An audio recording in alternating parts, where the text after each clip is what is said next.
You're watching EAC News. Thanks for joining us.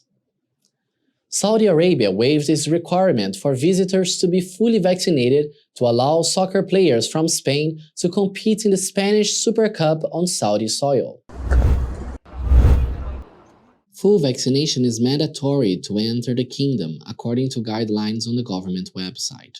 Yet, 3 sources close to the matter said exemptions were made after the Spanish Football Association negotiated with local authorities to allow all players and staff from Real Madrid, Barcelona, Athletic Bilbao and Atletico Madrid to make the trip and play in the tournament, which runs from January 10 to 16. Brazil coach Tite announced on Thursday, January 13, that he was leaving Atletico Madrid defender Renan Lodi out of his squad for the next 2 World Cup qualifiers because the player has not had a full course of COVID-19 vaccines. Lodi is currently in Saudi Arabia, where Atletico Madrid will play Athletic Bilbao later on Thursday in the second semi-final of the revamped Super Cup. A source close to the player told Reuters that he has had the first dose of the vaccine and is scheduled to take the second on January 31. The source said Lodi had not been vaccinated previously because he had contracted COVID-19. In Madrid, where Lodi is based, the waiting period to be vaccinated against the virus after contracting COVID-19 was 6 months up until August 2021. It has been 1 month since then.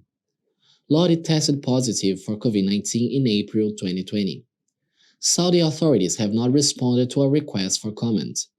The Spanish FA declined to comment on the Lodi situation, or say if any other player or staff member who was not fully vaccinated had entered Saudi Arabia. The Spanish Super Cup was moved to the country after the RFEF agreed a contract with the Saudis until 2029 that will earn the governing body €30 million, $34 million a year. The vaccination status of athletes has been thrust into the spotlight in the lead-up to the tennis Australian Open. Uncertainty hangs over world number 1 Novak Djokovic's participation in the tournament, with the Australian government yet to decide whether to cancel his visa for a second time over concerns about his medical exemption from Australia's vaccine mandate. The 34-year-old, a vaccine skeptic, fueled widespread anger in Australia when he announced he was heading to Melbourne with a medical exemption from requirements for visitors to be inoculated against COVID-19.